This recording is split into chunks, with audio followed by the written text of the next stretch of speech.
నమస్తే.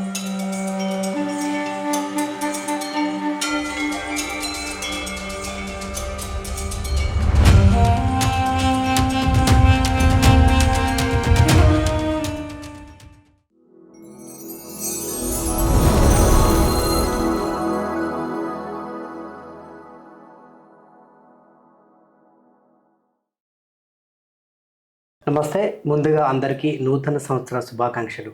సో మనం ఏ పని మొదలుపెట్టినా కూడా ముందుగా దైవంతో మొదలు పెట్టాలంటారు.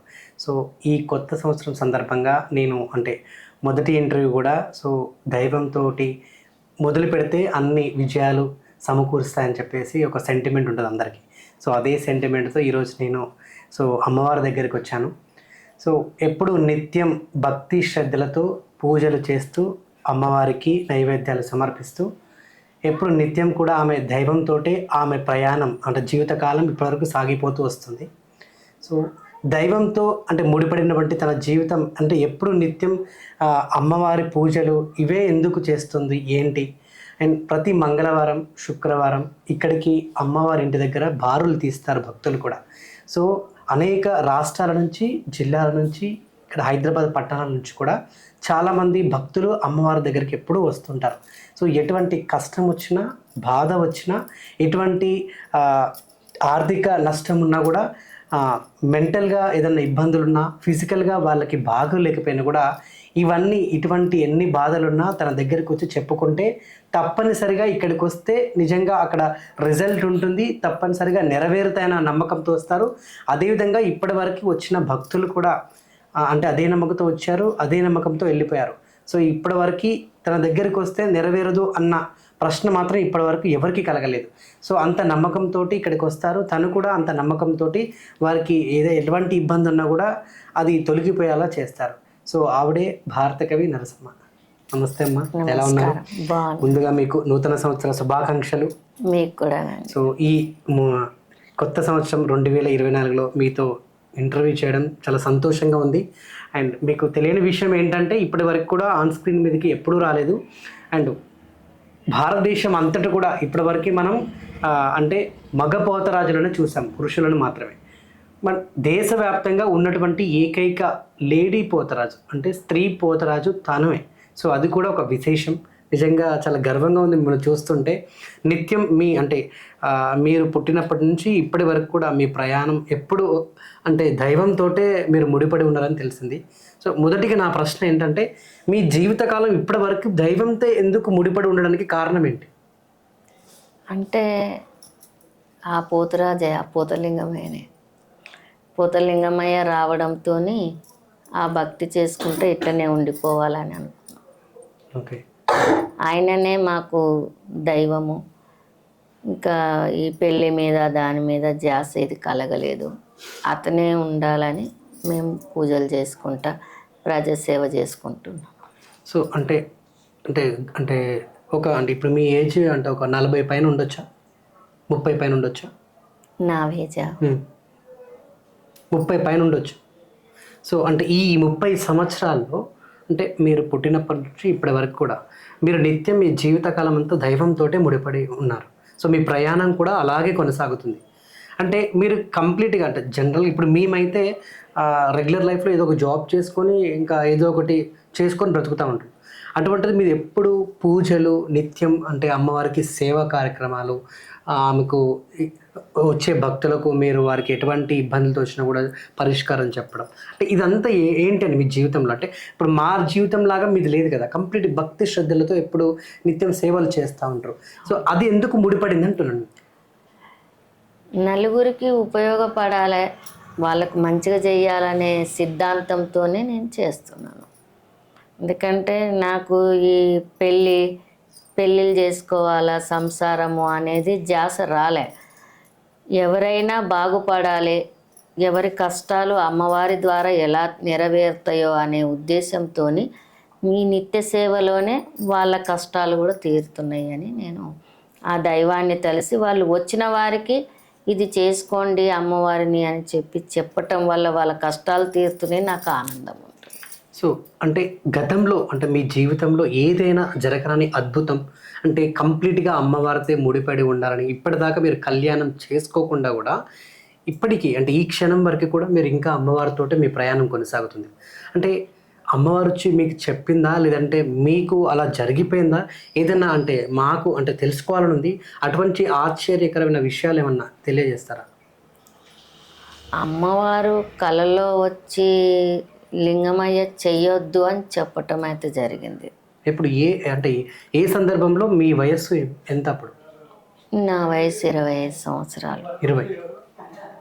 అప్పుడు మ్యారేజ్ చేద్దాము అని అనుకుంటే కూడా వద్దు అని చెప్పినాడు. అదే మీకు కలలో వచ్చిందా? ఓకే. చేసుకోవద్దు, నేనే ఉన్నాను, నా రాజ్యమే ఏలు అని చెప్పాను. అట్లాగే ఆయన రాజ్యమే వేలుతున్నాను. అమ్మవారు కూడా ఎప్పుడైనా ఆపతులు ఉంటే ఆమెనే ఆదుకుంటుంది. స్వప్నంలో కానీ ఆమెతో పూజ చేసినప్పుడు ఆమె ఏదో నిష్టలా కనిపించేసి నీకు ఏ ఆపతి రానియము, మా సేవ చేసుకో అని చెప్పటం అంతే. సో ఇంత సైంటిఫిక్ జనరేషన్లో కూడా చాలామంది దేవుడు ఉన్నాడే, దేవుడేం ఏదో నమ్మకం అట్లా చేస్తారు కావచ్చు అంటే అట్లా ప్రశ్నించిన వాళ్ళే చాలామంది ఉన్నారు. సో దేవుడు ఉన్నాడు అనడానికి అంటే మీరు ఏం చెప్తారు? అంటే మీకు నిజంగా దేవుడు ఉండడానికి మీకు ఎప్పుడైనా దేవుడు అంటే అమ్మవారు కానీ అయ్యవారు కానీ కనిపించిరా? దేవుడు ఉన్నాడు అనడానికి మీరు ప్రత్యక్షంగా ఏం చెప్తారు? దేవుడు ఉన్నాడు అని నేను చెప్తాను. అది ఎలా చెప్పగలుగుతారు? ఖచ్చితంగా దేవుడు ఉన్నాడు. అంటే మనకు ఏదైనా జరిగినప్పుడు దేవుడే మనల్ని ఆదుకుంటాడు. అది స్వప్నంలో కూడా దేవుడు కనిపిస్తాడు కాబట్టి మనకు దేవుడు ఉన్నాడు అనుకోవచ్చు. సో ప్రత్యక్షంగా కానీ పరోక్షంగా కానీ ఉన్నాడు అనడానికి రుజువు ఏంటి అని? ఉన్నాడు అనడానికి రుజువు అంటే ఆమె కనిపిస్తుంది కదా కలలో ఉన్నది అని. ఇప్పుడు గతంలో ఒక్కసారి కూడా నాకు అమ్మవారు కనిపించింది. ఇదంతా అడవి. అప్పుడు ఇక్కడ మైసమ్మ ఉంటుంది. ఆమె అక్కడ రక్త మైసమ్మ అని ఉంటుంది కిందికి. ఇటు నుంచి పోతుండే, ఇటు నుంచి వస్తుండే. ఆమె నేనొక్కదాన్నే చూడడం కాకుండా మా నాన్నగారికి ఇక్కడ వేరే ముస్లిమ్స్ అమ్మాయిలు మేమందరం కలిసి కూడా చూసినాము. ఇప్పుడు రాత్రి వేళలో తెల్లవారుజామున 3 వరకు అప్పట్లో ఆమె వెళ్తూ ఉంటే అప్పుడు ఆమె పేరు పెట్టి కూడా మేము పలకరించినాం. అమ్మ మైసమ్మ అంటే చూసుకుంటూ వెళ్ళింది కాబట్టి అప్పటి నుంచి ఆ తల్లి ఉన్నది అనే మాకు బాగా నమ్మకం. ఫస్ట్ టైము లాస్ట్ టైం ఆ తల్లి ఉన్నది, కనపడింది అన్న నమ్మకం మాలో అయితే పక్కా ఉంది. సో స్వప్నంలో కానివ్వండి, మీకు కలలో కనిపించిన కానివ్వండి, ఏ రకంగా కనిపిస్తుంది? ఆ కళలో కూడా అంటే జరిగేటి మిరాకిల్స్ ఏంటి? అసలు మీతో మాట్లాడుతుందా, కేవలం కనిపించడమేనా, అసలు ఏంటని? మనం ఫోటోలో చూసినంత అలంకారణ అయితే ఉండరు. ఓకే. మనము ఈ దుస్తులు వేసుకొని వస్త్రాలు ఎలా ఉంటుందో అమ్మవారు కూడా అలాగే ఉంటుంది. ఈ అలంకరణలు అన్నీ వేసుకొని అయితే స్వప్నంలో కనబడరు. మామూలుగా వారు ఇప్పుడు ఎర్రటి చీర కట్టుకొని వచ్చింది అంటే దుర్గాదేవి అనుకుంటాము. వైట్ చీర కట్టుకొని వచ్చింది అంటే మనం ఎల్లమ్మ అనుకుంటాం. అట్లానే యాపరిల్ల కలర్ కట్టుకొని వస్తే పోషమ్మ అనుకుంటాం. అంతేకాని ఇప్పుడు మనం ఫోటోలు పెట్టి పూజించినట్టు అలంకరణలతోనైతే స్వప్నంలో ఎప్పుడు ఎవ్వరికి ఏ దేవత కనపడదు. నిత్యం ఎప్పుడు మీరు అంటే రాత్రి వేళలో కూడా మీరు కొన్ని సమయాల్లో పూజలు చేస్తామండి. మీరు ఒంటరిగా ఉన్న సమయంలో కూడా ఎవరు లేకుండా కూడా మీరు చేసిన సందర్భాలు కూడా చాలా ఉండి ఉంటాయి. అట్లాంటి క్రమంలో ఎప్పుడైనా మీకు ప్రత్యక్షంగా అమ్మవారు అవతరించి ఇట్లా కనిపించడము అట్లాంటి ఎప్పుడైనా సందర్భాలు జరిగినాయి? అమ్మవారు పూజ చేస్తుంటే ఆమె నిష్టతో మొత్తం కనబడుతుంటుంది ఆవరించి. కానీ అందులోంచి బయటికి వెళ్ళటం అయితే కాదు. మనం చేసే భక్తిని చేస్తూ ఉంటే ఆమె మనతో పలకరించినట్టు, మనం అమ్మ అని పిలిస్తే మనతో మాట్లాడినట్టు, లేకపోతే ఆమె అవతారం అనేది మన కంటికి నిబ్రం వేసి కనపడుతుంది. ఇప్పుడు నేను అక్కడ పూజిస్తూ ఉంటా, నా నిష్టతో మొత్తం పూజిస్తూ ఉంటే ఆ తల్లి అక్కడ నిండుగా ఉన్నట్టు కండ్లకు అద్దినట్టు కనపడుతుంటుంది. కానీ ఇంకెవరు వచ్చి పిలిస్తే పలికిందా అన్నదైతే ఉంటుంది మన భక్తి. సో ఇంట్లోనే ఒక అంటే అమ్మవారిని నిర్మించుకోవడానికి అసలు ఏంటి కారణం ఏంటి? అంటే జనరల్గా ఇప్పుడు మేము ఒకవేళ అమ్మవారిని పూజించుకోవాలంటే గుడికి వెళ్ళడము, ఇంత పెద్ద అమ్మవారిని అంటే ఇంట్లో అయితే పెట్టుకోము. అటువంటిది మీరు ప్రత్యక్షంగా ఇక్కడే అమ్మవారికి అలంకరించి అంత పెద్ద విగ్రహం పెట్టుకొని పూజలు నైవేద్యాలు నిత్యం సమర్పించడం, నిత్యం పూజ చేయడం, నిత్యం దీపారాధన కూడా ఎప్పుడు 24 గంటలు వెలిగే ఉంటుంది. సో ఇదంతా ఏంటి, మీరు ఇక్కడే నిర్మించుకోవడానికి కారణం ఏంటని? నేను నిష్ఠతో ఉన్నాను కాబట్టి గుడిలో ఉన్న అమ్మవారికి కూడా నిత్యము దీపారాధన ఎక్కడైతే వెలుగుతుందో, నిత్య నైవేద్యాలు ఎక్కడైతే ఉంటుందో అక్కడే అమ్మవారు నిష్ఠగా ఉంటుంది అని ఒక నమ్మకం.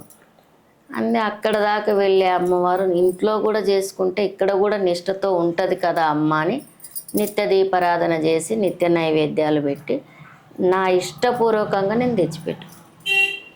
అలా తెచ్చిపెట్టుకోవడము, నేను అదే నిష్ఠతో నా గర్భాలయమే ఇది అని మొక్కుకుంటాను.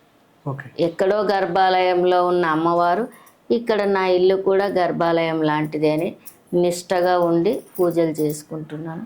అలాగే ఆమె భక్త జనులకు కూడా బొట్టు పెట్టేస్తుంది. ఇప్పుడు జనరల్గా దేవుడు వస్తుంది అంటారు. సో మీకు ఇప్పుడు ఇంతకుముందు అన్నారు పోతరాజు అనేసరికి పోతలింగమయ్య కూడా వస్తాడు, అలాగే అమ్మవారు కూడా వస్తారా? అంటే ఇప్పుడు వస్తుంది. ఏ అమ్మవారు? పోషమ్మ. సో పోషమ్మ వస్తారు, పోతలింగం ఎట్ ఏ టైమా అసలు ఎట్లా ఏంటని ఎలా వస్తారు? అంటే మన శరీరం మీదకి వాళ్ళు రావడం ఇదంతా అంటే ఎటువంటి సందర్భాల్లో మన మీదకి రావడం జరుగుతుంటుంది? అమ్మని ఎప్పుడు పిలుచుకున్నా మనకు వస్తుంది. పోతలింగమయ్య కూడా పిలిస్తే వస్తాడు. అంటే పిలిచి మనం రప్పించుకోవటం అన్నది ఆయనకు భక్తి చేసి, ఆయనకు పూజ చేసి, తండ్రి నాకు ఆపత్తి కలుగుతుంది, నీకు జనం భక్తులు వచ్చిండ్రు, వాళ్ళ ఆపత్తి ఏందో తీర్చు, నా మీదకి వచ్చినావు కదా తీర్చు అంటే ఆయన వచ్చి తీర్చుతాడు. ఓకే, చాలా రేర్గా చూస్తూ ఉంటాం. అంటే పురుషులు కానీ మహిళలు కానీ నిత్యం పెళ్ళి చేసుకోకుండా భక్తి శ్రద్ధలతో నిత్యం అమ్మవారికి అయ్యవారికి పూజలు చేస్తుండడం చాలా రేర్గా. అంటే ఇక్కడైతే మనం హిమాలయాల్లో ఉంటారు చాలామంది, వాళ్ళు పూజలు చేసుకుంటూ నిత్యం ఇంకా వాళ్ళు గడ్డాలు మీసాలు పెంచుకొని అలాగే ఉండిపోతూ ఉంటారు. అటువంటిది ఇక్కడ మీరు అంటే అమ్మవారిని ఇంట్లోనే నిర్మించుకొని ఇలా పెళ్ళి చేసుకుంటే కళ్యాణం చేసుకోకుండా అంటే జనరల్గా అటువంటి ఆలోచనలు రావా? అసలు చేసుకోవద్దని మీ జీవితంలో అలా ఏమైనా రాసి పెట్టుందా అసలు ఏంటని? అమ్మవారిని నేను కొలవటంతో, ఆ పోతలింగమయ్యని కొలవడంతో పెళ్లి చేసుకోవాలన్న ఆలోచన కూడా రాలేదు. ఒకవేళ మేము చేయాలనుకున్నప్పుడు ఆయన స్వప్నంలో చెయ్యొద్దని కూడా చెప్పిండు. ఇంకా ఆయనకే అంకితం అని మేము భావించుకున్నాము. నేను ఏనాడు కూడా పెళ్ళి చేసుకోవాలన్న ఆలోచన కూడా ఆయన నాకు కలగనివ్వలేదు. ఈ రోజు వరకు, ఈ జీవితానికి ఇంతవరకు అయితే పెళ్ళి అన్న ఆలోచన రాలేదు. మీకే నా జీవితం అంకితం అని నిత్య సేవ చేసుకుంటూ ఉన్నాం. ఓకే, చాలామంది వేరే వేరే జిల్లాల నుంచి, మండలాల నుంచి, వేరే రాష్ట్రాల నుంచి కూడా మీ దగ్గరికి మంగళవారం, శుక్రవారం, మిగతా రోజుల్లో కూడా ఎక్కడెక్కడి నుంచో ఇక్కడికి వస్తే మాకు ఎటువంటి కష్టం, ఎటువంటి నష్టం, ఎటువంటి బాధ ఉన్నా, ఎటువంటి ఆర్థిక ఇబ్బందులున్నా, ఒక మనిషికి అంటే ఫిజికల్గా మెంటల్గా ఏదన్నా ఇబ్బందులు కలిగినా కూడా అవి తొలగిపోతాయి అనే నమ్మకంతో మీ దగ్గరికి ఎక్కడెక్కడి నుంచో వస్తూ ఉంటారు. మీరు అంటే ఏ విధంగా అంటే ఆ పరిష్కారం అనేది వాళ్ళకి అంటే అంత ఈజీగా ఎలా అది నయమైపోతాయి? అది అమ్మ భక్తి చేసే వాళ్ళకు నైవేద్యం, వాళ్ళకు నయమవుతుంది. 1-2 వారాలు వస్తారు, అమ్మవారికి కూర్చొని వాళ్ళకు చెప్పి ఈ యొక్క పరిష్కారం ఇది పెట్టుకోండి, ఈ కాయ పెట్టుకోండి, ఈ పూజ చేసుకోండి అని చెప్పడంతో వాళ్ళకు నయమైపోతుంది. ఓకే, సో ఎటువంటి ఇబ్బంది ఉన్నా కూడా మీరు ఈజీగా చూసి చెప్పేస్తారట. అంటే మరి బహుశా అమ్మవారితో మీరు ఉన్నటువంటి భక్తి శ్రద్ధలతో ఉన్నటువంటి మీ యొక్క భక్త్యా, లేదంటే మీకు అంటే చిన్నతనం నుంచి ఇప్పటి వరకు మీ ప్రయాణం కూడా అలాగే కొనసాగింది కాబట్టి ఆ రకంగా మీకేమైనా శక్తులు వచ్చాయా, లేకుంటే ఇదంతా వాళ్ళకి ఉన్నటువంటి బాధ కూడా మీరు ఈజీగా తెలుసుకుంటారు చూసి, నార్మల్గా మీకు ఎలాంటి ఇబ్బంది ఉన్నా కూడా చూసి చెప్పేస్తారని చెప్పేసి విన్నాను. అటువంటిది మీకు ఎలా తెలిసిపోతాయని? అది నేను చేసిన భక్తి అమ్మవారితోని వాళ్ళని చూడగా కొన్ని కళలు వాళ్ళ నుంచి కనబడతాయి. అదే విధంగా వాళ్ళకి చెప్తాను, వాళ్ళు సరే అంటారు. నేను అమ్మకు చేసిన భక్తి వల్లనే నాకు ఆ అమ్మ ప్రసాదించిందేమో అని అనుకుంటున్నాను ఇప్పటి వరకు అయితే. ఓకే. సో చాలామంది నాడి విద్యలు అని చెప్పేసి, లేకుంటే కొంతమంది తలకాయ పట్టు ఇట్లా ఇట్లా ఇట్లా పట్టుకొని చెప్తారు, కొంతమంది ఇట్లా చేసి చూస్తారు, కొంతమంది చేయి పట్టుకొని చెప్తా ఉంటారు. సో ఇదంతా అంటే ఇవి అంటే భక్తి శ్రద్ధలకు సంబంధించిన విద్యలేనా ఇది? అంటే అది అంటే ఆటోమేటిక్గా చేస్తున్న కొద్దీ వస్తాయా, లేదంటే అదన్నా నేర్చుకోవాలా? నాడి విద్య అనేది అది ఉపదేశంకు సంబంధించినవి. ఓకే. అది గురువులతో తీసుకుంటేనే వస్తాయి. విద్యకు సంబంధించింది ఏదైనా గురువులతో తీసుకుంటేనే వస్తాయి. ఇలా చేయి పట్టుకుంటే వారికి ఎటువంటి ఇబ్బంది ఉన్నా కూడా ఈజీగా చెప్పేస్తారు. దానికి ఎటువంటిది చేస్తే అది నయమైద్దని చెప్పేసి ఇట్లా నాడి పట్టుకొని చెప్పేశారండి. బహుశా అది మీరు కూడా చేస్తారని విన్నాను. అంటే అది మీ అనుమతి లేకుండా నేను అడగొద్దు. అటువంటిది కూడా మీరు ఏమైనా చేస్తారా ఏంటని? నాడి పట్టుకుంటే అది ఉపదేశంకు సంబంధించినది. దాని ఉపదేశం గురువుల దగ్గర తీసుకుంటాము, అప్పుడే పట్టుకుంటే తెలిసిపోతుంది. సో ఎటువంటి ఇబ్బంది ఉన్నా కూడా తెలిసిపోతుంది. అది గురువుల నుంచే ఉపదేశం. దానికి పరిష్కారం కూడా మీరే చెప్తారా ఏంటని? చెప్పేస్తాను. సో ఎటువంటిదైనా కూడా ఎటువంటిదైనా చెప్పేస్తాను. అంటే నాకు ఒకటి అంటే అర్థం కాక అడుగుతున్నాను. ఇంత సైంటిఫిక్ జనరేషన్లో కూడా అంటే మనకు డాక్టర్స్ ఉన్నారు, మానసికంగా అంటే శారీరకంగా ఎలాంటి ఇబ్బందులు వచ్చినా అంటే జబ్బులు లాంటివి వస్తూ ఉంటాయి, కొంచెం చేతులు పడిపోవడం, కాళ్ళు పడిపోవడం, నోరు వంకర పోవడం, మాట రాకపోవడం. చాలామంది ఆ పూజారికి ఈ పూజారి దగ్గర తీసుకెళ్తూ ఉంటారు, పూజలు చేస్తూ ఉంటారు, హోమాలు చేస్తూ ఉంటారు, యాగాలు చేస్తూ ఉంటారు, యజ్ఞాలు చేస్తూ ఉంటారు.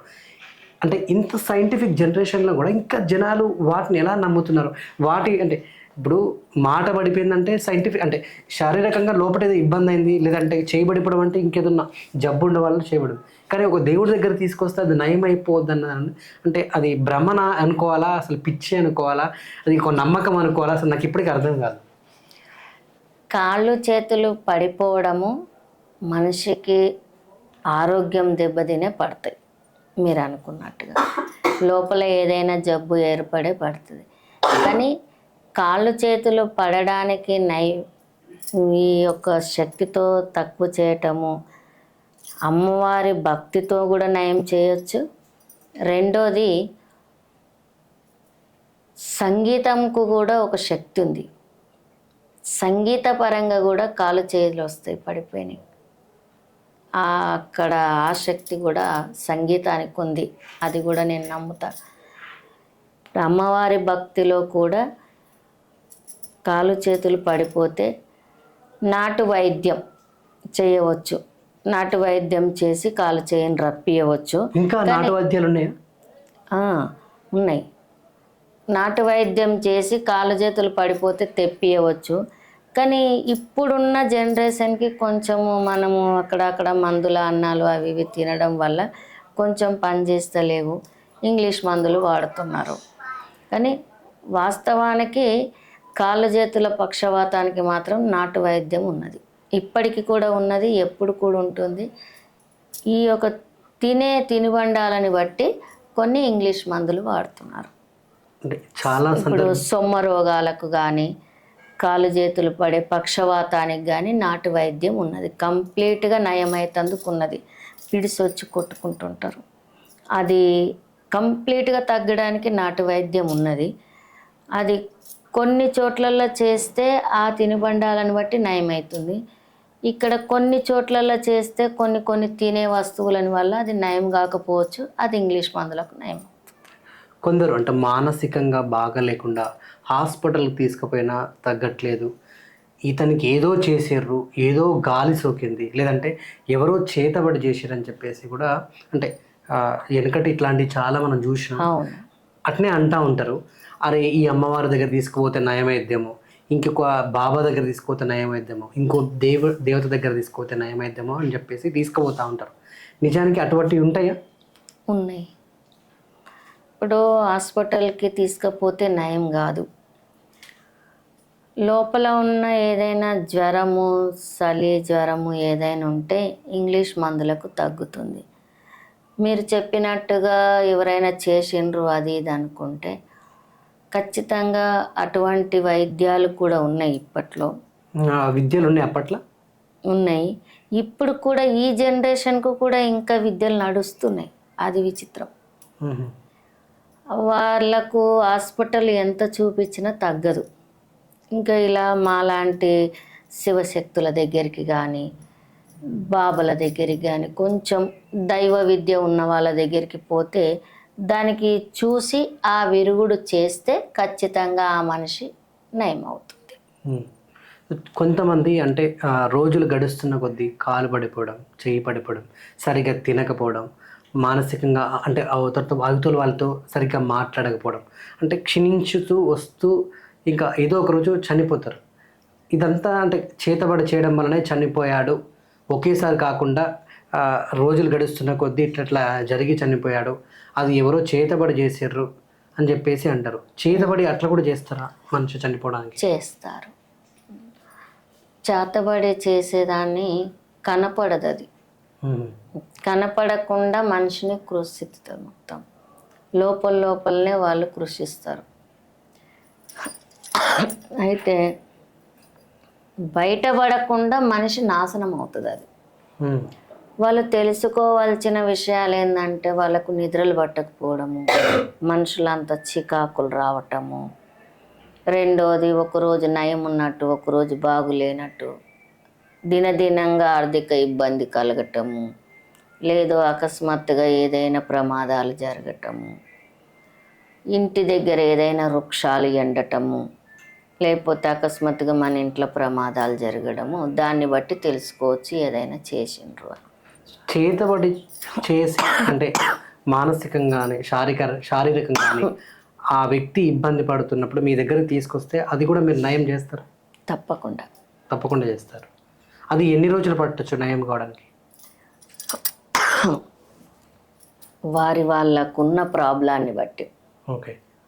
2 రోజులలో కూడా నయం చేస్తా, 2 వారాలు కూడా పట్టవచ్చు, ఓకే, 2 నెలలు కూడా కావచ్చు. వారికి ఏ స్టేజ్లో ఉంది దాన్ని బట్టి నేను తగ్గిస్తాను. ఇప్పుడున్న జనరేషన్లో చాలా మందికి భార్య భర్తలకు ఒక అంటే అండర్స్టాండింగ్ లేకుండా ఉండబోతుంది. చాలామంది కూడా అంటే డివోర్స్ తీసుకుంటున్నారు. కొందరు అంటే భార్య ఉన్నాక కూడా పిల్లలకి అన్నాక కూడా నాకు ఆ పిల్లాడొద్దు, నాకు ఆ భార్య వద్దు, ఇంకో ఆమె కావాలి, లేదంటే నాకు ఆ పిల్లలు వద్దు, నాకు నా భార్యనే కావాలి, ఇటువంటి మానసికంగా ఇబ్బందులు పడి అంటే వాళ్ళ తల్లిదండ్రులు తీసుకురావడం, చాలా అక్కడిక్కడ తిప్పడం ఇదంతా జరుగుతూ ఉంటుంది. ఇటువంటి వాటికి కూడా పరిష్కారం ఉంటుంది మీ దగ్గర?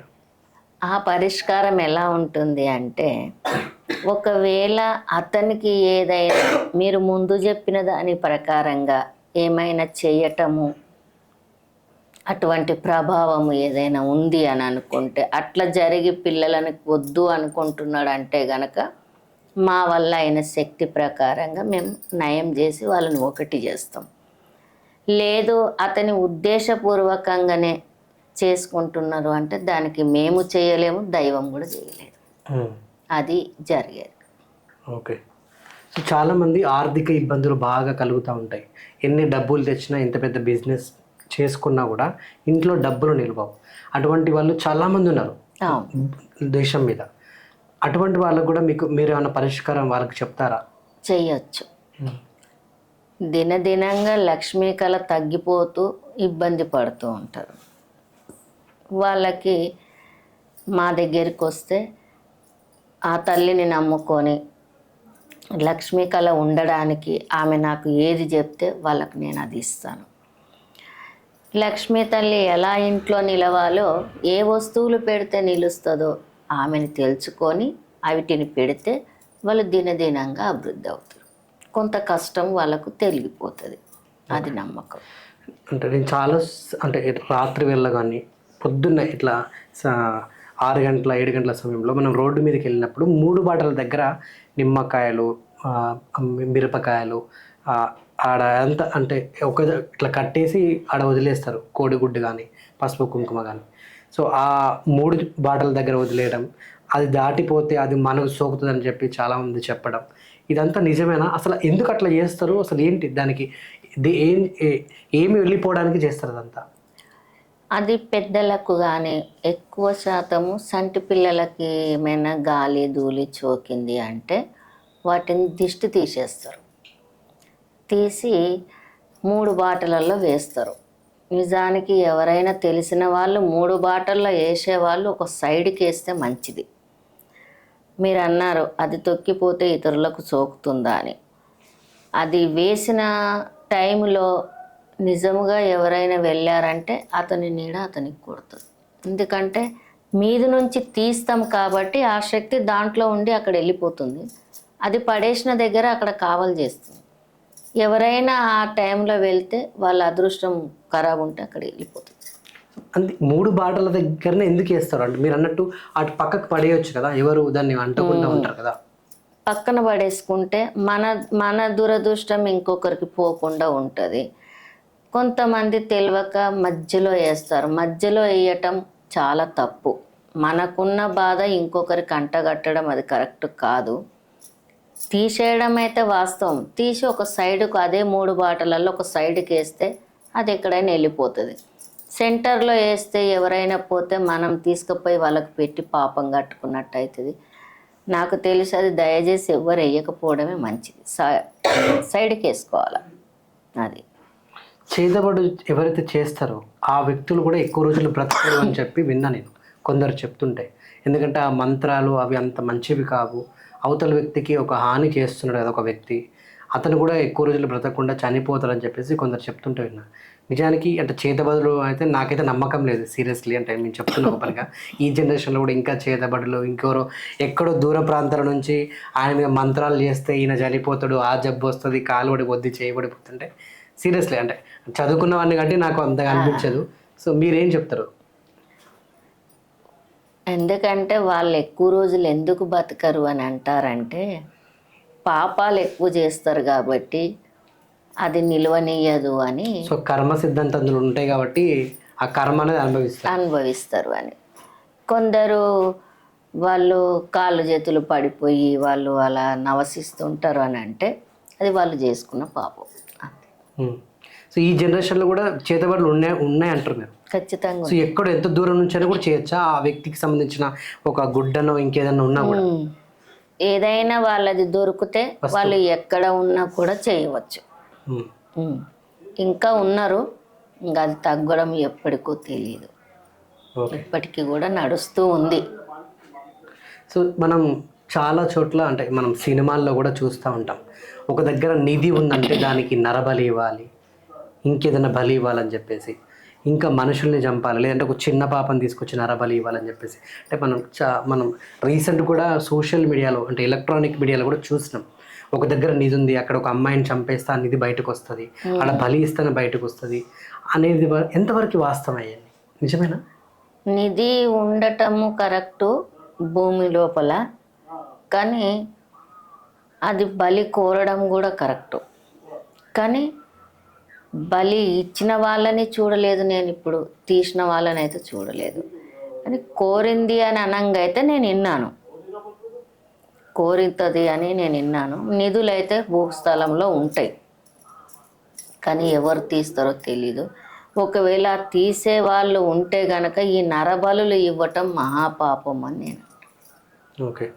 సో జనరల్గా మనం ఏదైనా కార్యం చేస్తే కూడా బలి ఇస్తూ ఉంటాం, ఏటపోతున్న కోడిని, అది మంచిదేనా అట్లా ఇవ్వడం?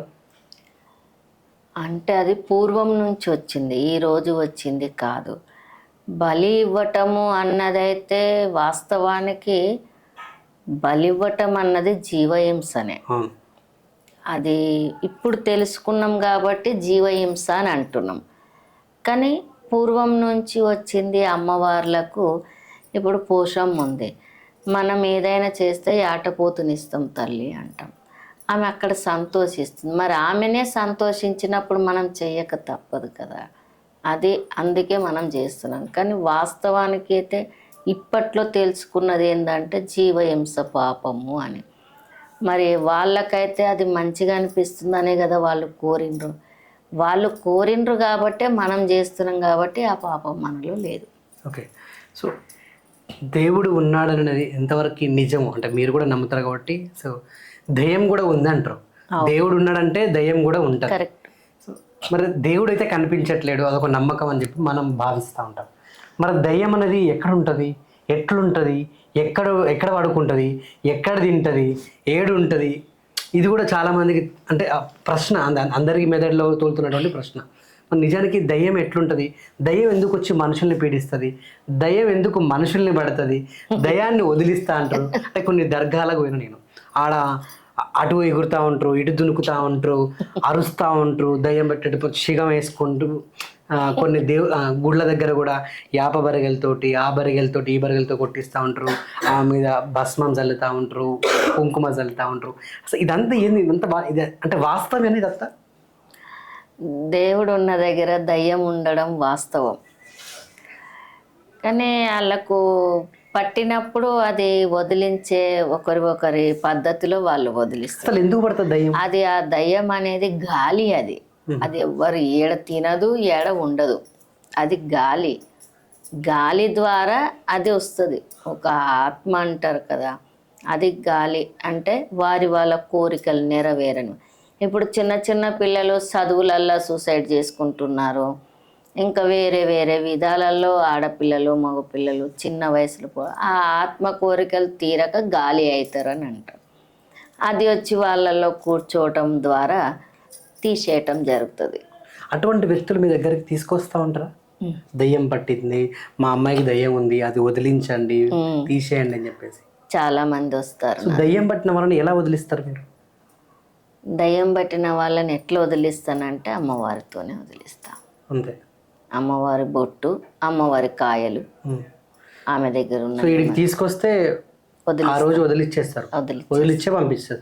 లేకుంటే దానికైనా సమయం పడుతుంది, ఇన్ని రోజులు ఉండాలి ఇక్కడ అన్నట్లా? లేదు, వెంటనే తొలగించి పంపించేస్తారు. పంపిస్తారు. అది ఎటువంటి గాలి కానీ వెంటనే తొలగించి పంపించేస్తారు. సో మనం సినిమాలో చూస్తూ ఉంటాం, దయ్యం పట్టింది, ఆ దయ్యం నార్మల్ వ్యక్తులతో కూడా మాట్లాడుతూ ఉంటుంది. మీరు అన్నట్టు వాళ్ళ కోరికలు నెరవేరక ఇతరులో చేరి నా కోరికలు నెరవేరలే, అందుకే నేను దయ్యంగా మానని చెప్పి అంటూ ఉంటారు. ఇంకోటి, దయ్యం అనేది ప్రత్యక్షంగా మీతో మాట్లాడుతుందా? మీరు మాట్లాడగలుగుతారా? మాట్లాడతాను. ఆమెకు దయ్యం పడితే ఎవరైతే వ్యక్తి ఆ మనిషికి దయ్యం పట్టింది అంటే నేను ఆ మనిషిని అడుగుతా, నీకేం కావాలని అడిగితే వాళ్ళు చెప్తారు నాకు. అది చెప్పే మాటలను బట్టి ఈ రకంగా ఉంది అని నేను నా పద్ధతిలో చేసి వదిలిచ్చేసేస్తాను. అంతే. సో ఎవరైతే దయ్యం పట్టారో వాళ్ళ ఒరిజినల్ ఉండరు కదా, ఎందుకంటే ఆల్రెడీ ఆ బాడీలో ఇంకొక బాడీలో ఆ బాడీతో మీరు మాట్లాడతా. ఓకే. సో అది వదిలేయడం అనేది ఎట్లా అవుతుంది? వదిలేయడం అనేది అమ్మవారు నిమ్మకాయలు, ఆమె బొట్టు, అవిటిని పెట్టి. దానికైనా మంత్రాలు ఇట్లాంటివి ఏమైనా ఉంటాయా?